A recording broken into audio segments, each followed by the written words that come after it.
નમસ્કાર, સૌરાષ્ટ્રથી સુરત વતનની વાતમાં હું વિશાલ મહેતા આપનું સ્વાગત કરું છું। સમાચારની શરૂઆત કરીએ।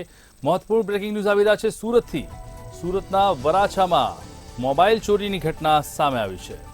તો સુરતના વરાછામાં મોબાઈલ ચોરીની ઘટનામાં સીસીટીવી ફૂટેજ આવ્યા છે સામે। દુકાનમાંથી 45,000ના મોબાઈલની કરવામાં આવી છે ચોરી।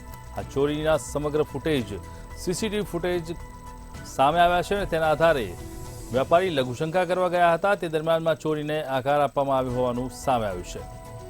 વરાછા પોલીસે ફરિયાદ નોંધાવી અને ત્યારબાદ ચોરની તપાસ કાર્યવાહી હાથ ધરી છે। આ જોઈ રહ્યા છો ફૂટેજ કે જેની અંદર ચોરે 45,000ના મોબાઈલની ચોરી કરી અને ત્યારબાદ તે ત્યાંથી પલાયન થઈ ગયો।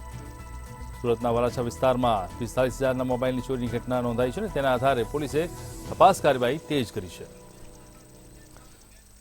આજ મુદ્દે અમારા સાથે જોડાયા છે અમારા સંવાદદાતા દિવેશ પરમાર। દિવેશ, જણાવો કે જે રીતે મોબાઈલ ચોરીની ઘટના સામે આવી છે અને સીસીટીવી ફૂટેજમાં ચોર દેખાઈ રહ્યો છે, શું છે સમગ્ર માહિતી?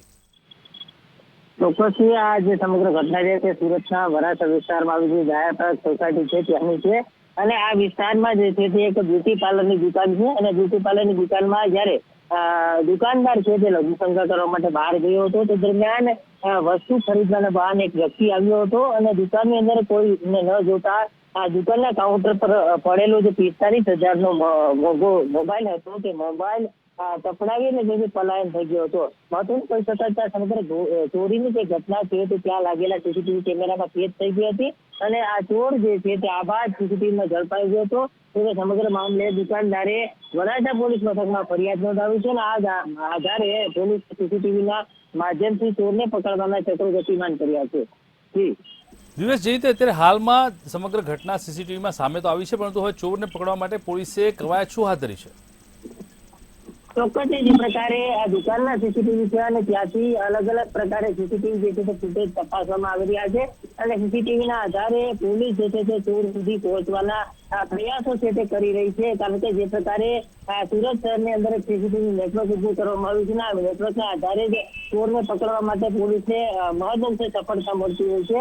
ત્યારે ફરીથી આ પ્રકારે સીસીટીવીની મદદથી પોલીસ જે છે તે ચોરને પકડવા માટે તેને તજવીજ કરી રહી છે જેથી કરીને આ મોબાઈલ ચોર જે છે તે ઝડપાઈ જાય। કારણ કે જે પ્રકારે દુકાનમાં કોઈ હતું નહીં તે દરમિયાન આ ચોર જે છે તેને મોબાઈલ ચોરીને અંજામ આપ્યો હતો અને આખો આ ચોરી જે છે તેને આકાર આપ્યો હતો। ત્યારે પોલીસ જે છે જે આ પ્રકારના જે મોડસ ઓપરેન્ડી ધરાવતા જે લોકો છે તેમની સામે સામૂહિક લાલ આંખ કરી રહી છે અને આવા જે ચોર ઇસમો છે તેને પકડવાના ચક્રો જે છે તે ગતિમાન કરી રહી છે। ચોક્કસથી તો જે રીતે અત્યારે હાલમાં અમારા સંવાદદાતા દિવ્યેશ પરમારે જણાવ્યું કે જે રીતે ચોરીની ઘટના સામે આવી છે તેને લઈને પોલીસે તપાસના ચક્રો ગતિમાન કર્યા છે।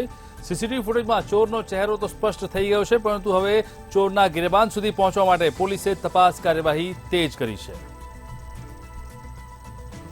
વરાછા પોલીસ સ્ટેશન વિસ્તારમાં ફરિયાદ નોંધવામાં આવી। કોસ્મેટિકની દુકાનની અંદર જ્યારે વેપારી લઘુશંકા કરવા ગયો તે દરમિયાનમાં જ આવેલા ગ્રાહકે હાથ સાફ કર્યો અને 45,000ના મોબાઈલની ચોરીને અંજામ આવ્યો।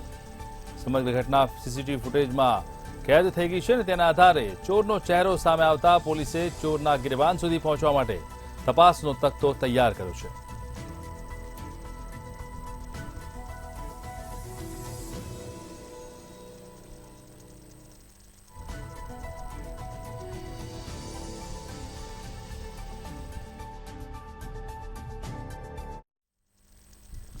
બ્રેકિંગ ન્યૂઝ આવી રહ્યા છે જૂનાગઢથી। જૂનાગઢમાં રાજેશ ચુડાસમાએ ઉમેદવારી પત્ર ભર્યું છે। મહત્વપૂર્ણ સમાચાર કે જે રીતે ઇલેક્શનનો માહોલ છે ત્યારે જૂનાગઢમાં રાજેશ ચુડાસમાએ ઉમેદવારી પત્ર ભર્યું। મોટી સંખ્યામાં જન સમર્થન સાથે તેઓ ફોર્મ ભરવા માટે પહોંચ્યા હતા। ઢોલ નગારા સાથે રેલી કાઢવામાં આવી અને તે રેલીની અંદર મુળુભાઈ બેરા પણ જોડાયા હતા। કેબિનેટ મંત્રી મુળુભાઈ બેરા સાથે તેમણે ઉમેદવારી પત્ર ભર્યું। બાકી રહેલા કામો પૂર્ણ કરશે તેવી તેમણે જનતાને હૈયાધારણા આપી છે। ભવ્ય રોડ શો પૂર્ણ કર્યા બાદ તેમણે વિજય મુહૂર્તમાં તેમણે પોતાનું ઉમેદવારી પત્ર નોંધાવ્યું છે। જૂનાગઢના રાજેશ ચુડાસમા કે જેમણે ઉમેદવારી પત્ર ભર્યું છે, ભારતીય જનતા પાર્ટી દ્વારા તેમને ફરીથી રિપીટ કરવામાં આવ્યા છે ત્યારે તેમણે કેબિનેટ મંત્રી મુળુભાઈ બેરાની હાજરીમાં ઉમેદવારી પત્ર ભર્યું અને બાકીના તમામ કામો તેઓ પૂર્ણ કરશે તેવી જનતાને ખાતરી આપી છે। ભવ્ય રોડ શો પૂર્ણ કર્યા બાદ તેઓ ઉમેદવારી પત્ર ભરવા માટે પહોંચ્યા હતા।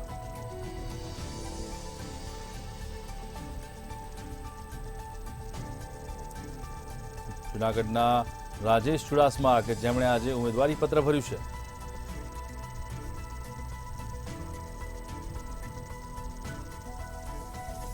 કેબિનેટ મંત્રી મુળુભાઈ બેરાની હાજરીમાં તેમણે ઉમેદવારી પત્ર ભર્યું. બાકીના તમામ કામો તેઓ પૂર્ણ કરશે તેવી જનતાને ખાતરી આપી છે. ઉમેદવારી પત્ર ભરતા પહેલા રાજેશ ચુડાસમાએ ભવ્ય રોડ શોનું આયોજન કર્યું હતું અને પોતાનું શક્તિ પ્રદર્શન કર્યા બાદ કેબિનેટ મંત્રી મુળુભાઈ બેરાની હાજરીમાં તેમણે વિજય મુહૂર્તની અંદર ઉમેદવારી પત્ર ભર્યું છે.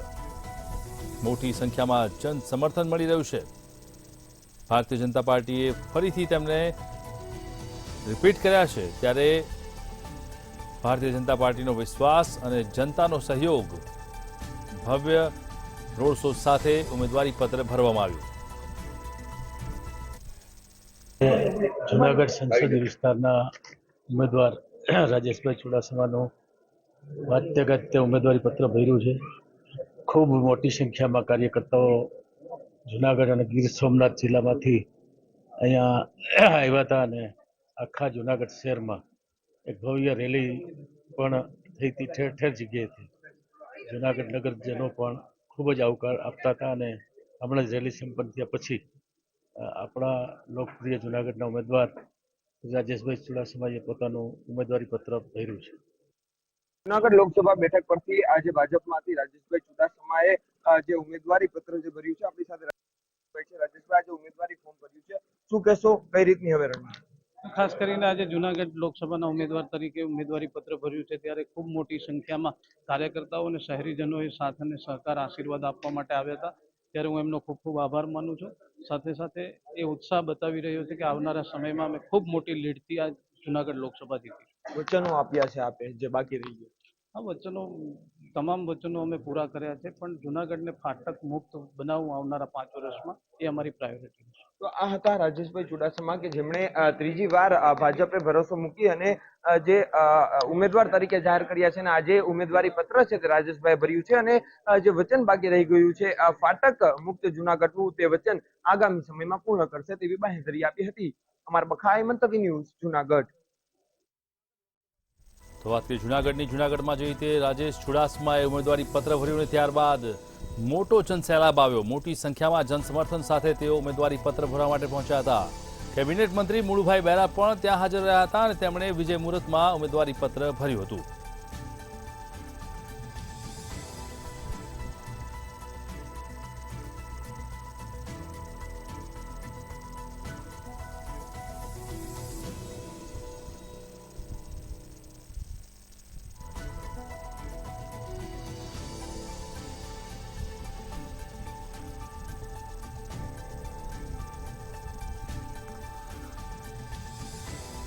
કેબિનેટ મંત્રી મુળુભાઈ બેરા કે જેમણે પણ ઉમેદવારી પત્ર ભરતા સમયે હાજરી આપી હતી.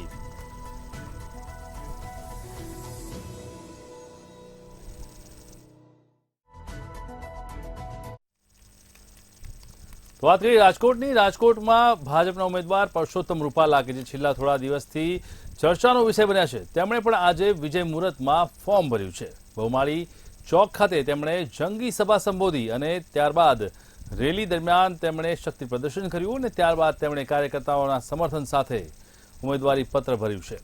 વિજય મુહૂર્તમાં ઉમેદવારી પત્ર ભરવામાં આવ્યું ત્યારે રૂપાલાએ ચૂંટણી પંચ સમક્ષ રજૂ કરાયેલા સોગંદનામા મુજબ તેમની પાસે કાર નથી પરંતુ વિદેશી બનાવટની પિસ્તોલ છે. તેમજ તેમની પત્ની સવિતાબેન પાસે 81 લાખની કિંમતનું 1390 ગ્રામનું સોનું છે. તેમણે પોતાના જે રીતે અત્યારે હાલમાં અભ્યાસ BSc BEd સુધીનો દર્શાવ્યો છે, તો ડમી ઉમેદવાર તરીકે તેમણે મોહન કુંડારિયાનું નામ પણ લખ્યું છે. મોહન કુંડારિયાએ પણ ઉમેદવારી પત્ર ભરી દીધું છે. ત્યારે ક્ષત્રિય સમાજ વિશે રૂપાલાએ કહ્યું છે કે ક્ષત્રિય સમાજના સાથ અને સહકારની તેમને જરૂર છે. ચૂંટણી પંચ સમક્ષ રજૂ કર્યું તેમણે સોગંદનામું.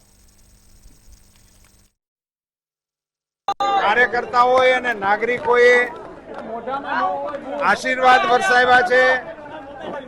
અમારા વરિષ્ઠ આગેવાનો, સંસદ સભ્યશ્રીઓ, ધારાસભ્યશ્રીઓ, કોર્પોરેટરશ્રીઓ, જિલ્લા પંચાયત અને તાલુકા પંચાયતના અમારા ચૂંટાયેલા જનપ્રતિનિધિઓ વિશાળ સંખ્યામાં ઉપસ્થિત રહીને અમારા સમર્થનમાં આ લોકો આજે જોડાણા હતા. અમે અમારા નેતા નરેન્દ્રભાઈ મોદી સાહેબે 10 વર્ષમાં કરેલા કામ, રાજકોટની જનતાનો વિશ્વાસ, અમારા સંગઠનના આદરણીય અમિતભાઈ શાહ સાહેબ, આદરણીય સી.આર. પાટીલ સાહેબ હોય કે અમારા મુખ્યમંત્રી ભૂપેન્દ્રભાઈ પટેલ સાહેબ, અમારી ટીમનું નેતૃત્વ, એને કરેલા કામો પર લોકોનો વિશ્વાસ એ મતપેટીમાં આપણે એ મુતાબિક આજે રાજકોટમાં 16 તારીખે ફોર્મ ભરવાનું નક્કી થયું હતું. આજે પરસોત્તમભાઈ રૂપાલા ભાજપના ઉમેદવાર તરીકે ભારી મોટી સંખ્યામાં કાર્યકર્તા અને સમર્થકો સાથે આજે એમને નામાંકન ભર્યું છે. મને રાજકોટ લોકસભા ક્ષેત્રના બધા મતદારો પર પૂરો ભરોસો છે કે ભારતીય જનતા પાર્ટીને ભવ્ય લીડ સાથે રૂપાલાજીને જીતાડશે.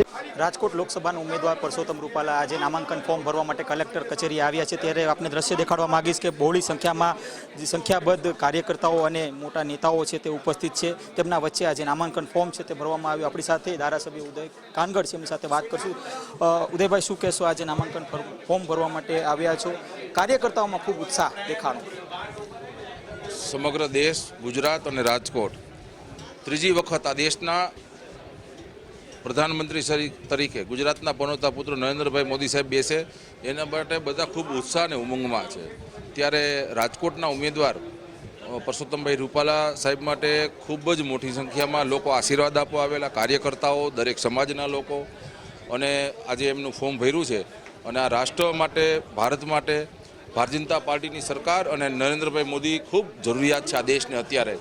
તો અમને ભરોસો અને વિશ્વાસ છે કે આખા ગુજરાતમાં 26 બેઠકો બહુ જંગી બહુમતીથી જીતશું. એમાં રાજકોટની પણ બેઠક હશે. અને આ સમગ્ર દેશમાં ફિર એક બાર મોદી સરકાર અને અબ કી બાર 400 પારનો જે કાંઈ સંકલ્પ છે, સંકલ્પ આ દેશની જનતા પૂર્ણ કરશે. ઉદયભાઈ, શું કહેશો? ખાસ આ વખતે પરેશભાઈ ધાનાણી પરસોત્તમભાઈ સામે છે, શું કહેશો? ક્યાંક કોંગ્રેસ એવું કહી રહ્યું છે કે પુનરાવર્તન થશે, શું કહેશો આને લઈને? કોંગ્રેસના ઉમેદવાર, એમનું જે કાંઈ રાષ્ટ્રીય નેતૃત્વ છે એની પાસે નેતા નથી, નીતિ નથી, નિયત નથી. અને ભારતીય જનતા પાર્ટી પાસે નરેન્દ્રભાઈ મોદી સાહેબ જેવું સક્ષમ નેતૃત્વ છે, અમિતભાઈ શાહ સાહેબ જેવું નેતૃત્વ છે, અને અમારી પાસે નેતા છે, નીતિ છે, નિયત છે. અને 10 વર્ષના જે કાંઈ કામો કર્યા છે, દરિદ્ર નારાયણની જે સેવા કરી છે, ગરીબ માણસોના જે કામો કર્યા છે, જે કાંઈ લાભાર્થીઓ છે, અનેક કરોડો લોકોને જે કાંઈ લાભો આપ્યા છે, વેક્સિનેશન હશે, આવાસ યોજના હશે, અનેક પ્રકારના જે કાંઈ લાભો આપ્યા છે, ઉજ્જવલાના ગેસનો યોજના હશે, શૌચાલય હશે, કિસાન સન્માન નિધિ હશે. એટલે યુવાનો માટે, કિસાનો માટે, ગરીબો માટે, મહિલાઓ માટે આજે આપને કહું 33% મહિલા અનામત લોકસભા અને વિધાનસભામાં જો કોઈ આપી હોય તો ભારતીય જનતા પાર્ટી આપી છે. તો આ દેશના સમગ્ર લોકો ખૂબ મોદી સાહેબના આશીર્વાદ આપવા માટે ઉત્સુક છે. આપણી સાથે ધારાસભ્ય ઉદયભાઈ કાનગડ કે જેઓ જણાવી રહ્યા છે રાજકોટ લોકસભાની ઉમેદવારી પત્ર જ્યારે આજે પરસોત્તમ રૂપાલા જિલ્લા કલેક્ટર કચેરી આવ્યા છે, ત્યારે ખાસ મહત્વની બાબત એ છે કે આ પ્રકારની જે 10 વર્ષની જે યાત્રા છે, વિકાસ યાત્રા છે, તે યથાવત રહેશે. આવી પણ પ્રકારની આવી યાત્રા છે તે ક્યાંક ને ક્યાંક યથાવત રહેશે, આવું કહેવું છે ધારાસભ્ય ઉદય કાનગડનું. કેમેરા પર્સન લલિત વ્યાસ સાથે ધ્રુવ કુંડે, રાજકોટ. તો વાત કરીએ ભાવનગરમાં જૂની અદાલતમાં યુવક પર હુમલો કર્યા બાદ ઘરને આગ ચાંપી છે. ઘોઘા જગાતનાકા 14 નાળા વિસ્તાર પાસે સમગ્ર બનાવે આકાર લીધો છે. તો જે રીતે બનાવ સામે આવ્યો છે, જેમાં પહેલા 6 જેટલા શખ્સોએ યુવક પર હુમલો કર્યો અને તે બાદ ઘરમાં આગ ચાંપી. તો અગાઉ પણ યુવક પર જીવલેણ હુમલો થયો હતો, ત્યારે ઇજાગ્રસ્ત યુવાનના જૂથ દ્વારા તેમના લોકોના ઘરમાં તોડફોડ કરાઈ હતી. જે બાદ ઘોઘા પોલીસ સ્ટેશનની અંદર આ સમગ્ર મામલે કાર્યવાહી હાથ ધરાઈ છે અને સમગ્ર મામલો થાળે પાડવામાં આવ્યો હતો. તપાસ દરમિયાન પોલીસે સમગ્ર મામલાની તપાસ કાર્યવાહી હાથ ધરી છે. ભાવનગરમાં જૂની અદાલતમાં હુમલાનો મામલો કે જેની અંદર હુમલો કર્યા બાદ ઘરની અંદર આગ ચાંપવામાં આવી. હુમલો કર્યા બાદ ટોળાએ ઘરે આગ ચાંપી અને ત્યારબાદ ફરાર થયા. આ ઘટનાની જાણ થતાની સાથે જ 6 જેટલા શખ્સો પર તપાસ કાર્યવાહી હાથ ધરવામાં આવી હતી અને પોલીસે સમગ્ર મામલાને તપાસ બાદ થાળે પાડ્યો હતો.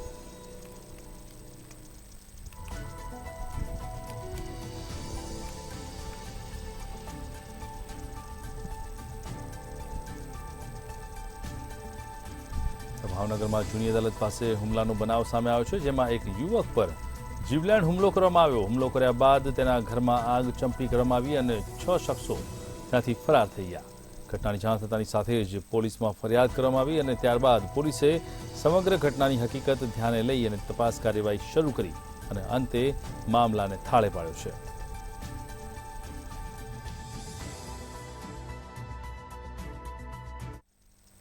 તો બ્રેકિંગ ન્યૂઝ આવી રહ્યા છે સુરતથી. સુરતમાં ચૌહાણ પરિવાર દ્વારા છેલ્લા 12 વર્ષથી ચૈત્ર આઠમના દિવસે લીંબચ માતાનો યજ્ઞ યોજવામાં આવે છે. મોટી સંખ્યામાં તમામ ચૌહાણ બંધુઓ પોતાના વ્યવસાય બંધ રાખી માતાના યજ્ઞમાં જોડાય છે. ત્યારે દર વર્ષે યજ્ઞમાં આરાધના સાથે સેવા કાર્યો પણ કરવામાં આવે છે.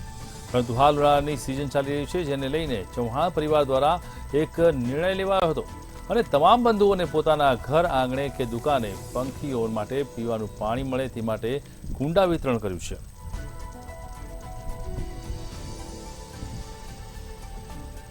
સુરતમાં જે રીતે સમગ્ર ઘટના સામે આવી છે તેને લઈને અત્યારે હાલમાં દર વર્ષે જે યજ્ઞ યોજવામાં આવે છે તે યજ્ઞને લઈને અત્યારે હાલમાં આરાધના કરવામાં આવી અને સાથે જ આ આરાધનાની અંદર તમામ ચૌહાણ પરિવાર જોડાયો છે. પશુ પક્ષીઓ માટે તમામ સભ્યોએ પાણીના કુંડાનું વિતરણ કરાયું. દર વર્ષે યજ્ઞમાં આરાધના સાથે કરાઈ છે સેવા.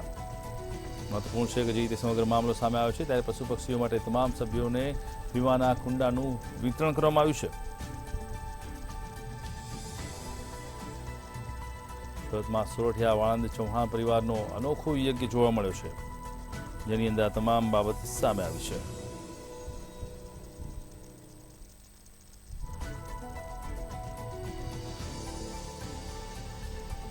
દર વર્ષે યજ્ઞમાં આરાધના સાથે કરાઈ છે સેવાનું કાર્ય, જેમાં આ વખતે પક્ષીઓને તમામ પાણીના કુંડાનું વિતરણ કરાયું છે. પક્ષીઓના પાણીના કુંડાનું વિતરણ કરાયું, જેની અંદર ચૌહાણ સમાજના તમામ લોકો ઉપસ્થિત રહ્યા હતા. પોતાનો વ્યવસાય બંધ કરી અને ચૌહાણ પરિવારના લોકો આ યજ્ઞમાં જોડાયા હતા.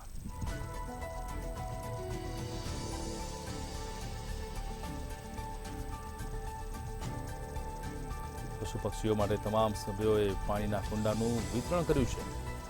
દર વર્ષે યજ્ઞમાં આરાધના સાથે સેવાનું કાર્ય કરવામાં આવે છે. ત્યારે મહત્વપૂર્ણ બાબત છે કે આ વખતે પણ પશુ પક્ષીઓ માટે તમામ સભ્યોને પીવાના પાણીના કુંડાનું વિતરણ કરાયું છે. બિપિનભાઈ ભાણજીભાઈ ચૌહાણ. કઈ રીતનો કાર્યક્રમ છે?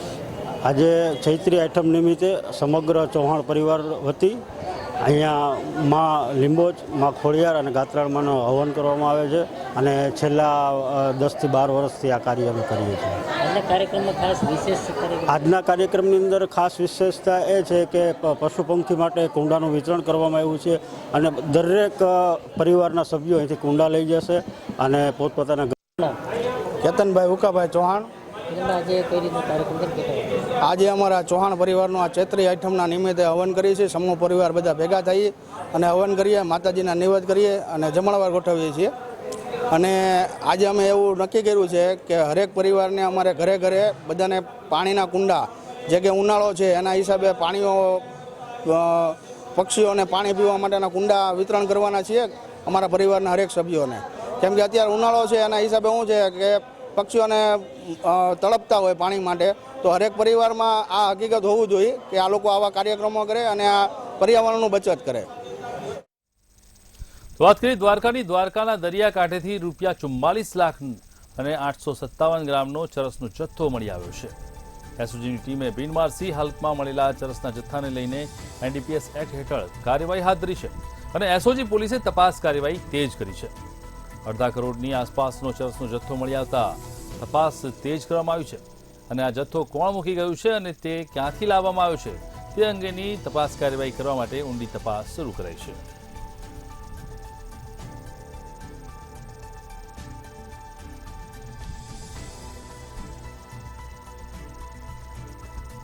દ્વારકામાં ચરસનો જથ્થો ઝડપાયો, જેને લઈને બિનવારસી જથ્થો લગભગ 44 લાખની આસપાસનો છે. 857 ગ્રામનો ચરસનો બિનવારસી જથ્થો કે જો દ્વારકાના દરિયાકાંઠેથી મળી આવ્યો છે.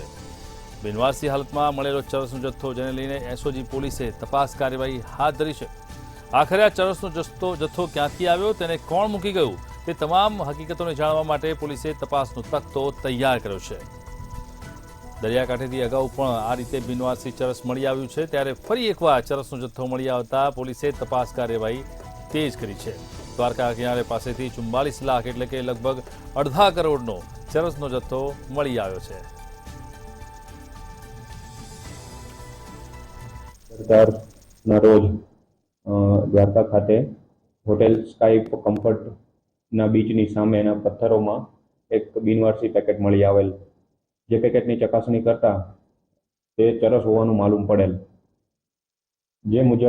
જે અન્વયે દ્વારકા પોલીસ સ્ટેશન ખાતે NDPS એક્ટ અન્વયે ગુનો દાખલ થયેલ છે, જેની આગળની તપાસ પોલીસે હાથ ધરેલ છે. સદર પેકેટમાં ચરસનું વજન આશરે 897 ગ્રામ જેટલું છે, જેની આંતરરાષ્ટ્રીય કિંમત 44,80,000 જેટલી થાય છે. વધુમાં અત્યારે ગુનો દાખલ થયેલથી પોલીસે તપાસ આગળની કાર્યવાહી હાથ ધરેલ. તો વાત કરીએ ઉદ્યોગ સિટી સુરતની. હવે સુરત ક્રાઇમ સિટી બનતું હોય તેવું લાગી રહ્યું છે, કારણ કે જે રીતે સુરતમાં એક પછી એક હત્યાના બનાવો સામે આવી રહ્યા છે, ત્યારે ગઈકાલે જ સુરતમાં CPની નિમણૂક થઈ અને ફરી એકવાર હત્યાનો બનાવ સામે આવ્યો. શહેરના ડિંડોલીમાં કેનાલ રોડ પરથી હત્યાનો બનાવ સામે આવ્યો છે, જેમાં એક યુવકની ગળું કાપી અને હત્યા કરી દેવામાં આવી અને તેની લાશ કેનાલ પાસેથી મળી આવી છે. યુવકનું ગળું કાપેલી હાલતમાં લાશ મળતા જ પોલીસનો કાફલો ઘટના સ્થળે દોડી ગયો અને તાત્કાલિક તપાસ કાર્યવાહી તેજ કરી છે. DCP સહિતનો તમામ અધિકારીઓનો કાફલો ઘટના સ્થળે પહોંચ્યો હતો અને આરોપીને શોધવા માટેની તપાસ કાર્યવાહી તેજ કરી છે. સુરત સિટી જી બિલકુલથી આ સમગ્ર ઘટના જે છે તે સુરતના ચલથાણ કેનાલ રોડ જે છે ત્યાંની છે, એટલે કે ડિંડોલી પોલીસ મથક હદ વિસ્તારની આ સમગ્ર ઘટના છે કે જ્યાં એક યુવાન જે છે તેમની લાશ જે છે તે રહસ્યમય સંજોગોમાં મળી આવી છે. કારણ કે કહી શકાય કે આ લાશ જે છે તેને જોતા શંકા ઉપજી આવે છે, કારણ કે આ હત્યા જેવો આખો બનાવ જે છે તે સામે આવ્યો છે. કારણ કે જે મૃતક છે જેમની લાશ મળી આવી છે તેમના શરીર પર ગંભીર ઇજાના નિશાનો જોવા મળી રહ્યા છે અને તેના જ કારણે આ યુવાન કે જેમની લાશ મળી છે તેમનું મોત થયું હોવાની ક્યાંક ને ક્યાંક આશંકાઓ જે છે તે સેવવામાં આવી રહી છે. સુરતના ડિંડોલી પોલીસ મથક હદ વિસ્તારમાં આવેલી જે ચલથાણ કેનાલ રોડ છે ત્યાંથી પસાર થઈ રહેલા લોકો જે છે તેમને આ લાશ નજરે પડી હતી ને તેમણે તાત્કાલિક જ પોલીસને જાણ કરી હતી અને પોલીસ તાત્કાલિક ઘટના સ્થળે દોડી આવી હતી અને લાશનો કબજો સંભાળ્યો હતો. મહત્વનું કહી શકાય કે જે પ્રકારે લાશને જોતા પ્રાથમિક દ્રષ્ટિએ જ જોવા મળી રહ્યું હતું કે આ લાશ જે છે તે શંકાસ્પદ લાગતી હતી, કારણ કે લાશ જે છે તેમાં ઈજાના નિશાનો જોવા મળી રહ્યા હતા અને ઈજાના નિશાનોની સાથે સાથે પોલીસ જે છે તેને ઘટના સ્થળે પહોંચીને તપાસ પણ શરૂ કરી હતી. અત્યારે પોલીસ જે છે તેમણે પણ હત્યાની આશંકા છે તેવું લાગી રહ્યું છે, કારણ કે સમગ્ર ઘટનાની જોવા જઈએ તો એક તરફ જે બોડી જે છે તે લાશ જે છે તેની લાશ પર પણ ગંભીર ઈજાના નિશાનો છે, ખાસ કરીને ગળાની આસપાસ તેમજ છાતીના ભાગે પણ ગંભીર ઈજાના નિશાનો જે છે તે જોવા મળી રહ્યા છે. જો હાલ આ જેમની લાશ મળી છે તેમનું હત્યા કોણે કરી છે કે કઈ રીતનું એનું મોત થયું છે તે સમગ્ર મામલે તો પોસ્ટમોર્ટમ રિપોર્ટ આવ્યા બાદ જ માલુમ પડશે. પરંતુ જે પ્રકારે આ લાશ મળી આવી છે તેને જોતા સ્પષ્ટ કહી શકાય કે આ હત્યા થઈ હોવાનું લાગી રહ્યું છે. સુરત શહેરમાં સતત આ પ્રકારની ઘટનાઓ જે છે તે બની રહી છે. એક તરફ જોવા જઈએ તો જે પ્રકારે સુરત પોલીસ કમિશનર જે છે તેમની નિમણૂક થઈ છે અને નવા કમિશનર આવ્યા ત્યારે જ આ પ્રકારની ઘટના પ્રથમ દિવસે જ સામે આવી કહી શકાય.